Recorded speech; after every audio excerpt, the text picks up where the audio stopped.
Hi friends, ஊருக்கு ஃபங்க்ஷனுக்கு போயிருந்தப்போ வரப்போயே நார்த்தங்காய் பறிச்சுட்டு வந்திருந்தோம். வீட்டுக்காரங்க சொன்னாங்க, "நான் வீட்டில் போய் ஜூஸ் போட போகிறேன். இந்த நார்த்தங்காய் பத்திரமா எடுத்து வச்சுக்கோ" அப்படின்னு சொல்லிட்டு சொன்னாங்க. ஊருக்கு 2 நாள் ஆகுதுங்க. ஆனால் இந்த நார்த்தங்காவை ஜூஸ் போடவே இல்லை. ஒரு நார்த்தங்காவும் வீணாக போயிடுச்சு.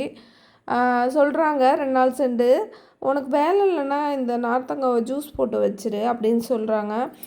இந்த சாத்துக்குடி ஜூஸ் போடுறதுனாலே எனக்கு பிடிக்காது. யாராச்சும் போட்டு கொடுத்தாங்கன்னா அப்படியே வலிக்காமல் குடிச்சுப்பேன். ஒன்று வீட்டுக்காரங்க போட்டு கொடுப்பாங்க, இல்லை பசங்க 2 பேருமே மாற்றி மாற்றி புழிஞ்சு ஜூஸ் போடுவாங்க. நாங்கள் 3 பேரும் சேர்ந்து குடிச்சுப்போம், பசங்களும் நானும். இந்த நார்த்தங்காவை புழியறதுக்குள்ளே போதும் போதும்னு ஆயிடுச்சு. ஒரு வழியாக எல்லாத்தையுமே புழிஞ்சு எடுத்துட்டேன். இன்றைக்கி நார்த்தங்காய் ஜூஸ் தான் போடலான்ட்டு இருக்கேன். இந்த நார்த்தங்காய் ஜூஸ் எடுத்து நம்ம நார்மலாக லெமன் சாதம் செய்வோம்ல, அது மாதிரியே நார்த்தங்காய் சாதமும் செய்யலாம். டேஸ்ட் சூப்பராக இருக்கும். கண்டிப்பாக ட்ரை பண்ணி பாருங்கள். ஆல்ரெடி நீங்கள் நார்த்தங்காய் சாதம் சாப்பிட்ருந்தீங்கன்னா கமெண்ட் பாக்ஸில் நார்த்தங்காய் சாதம் அப்படின்ட்டு கமெண்ட் பாக்ஸில் கமெண்ட் பண்ணுங்கள். இன்றைக்கி உப்பு போட்டு தான் ஜூஸ் போட்டு குடிக்க போகிறேன்.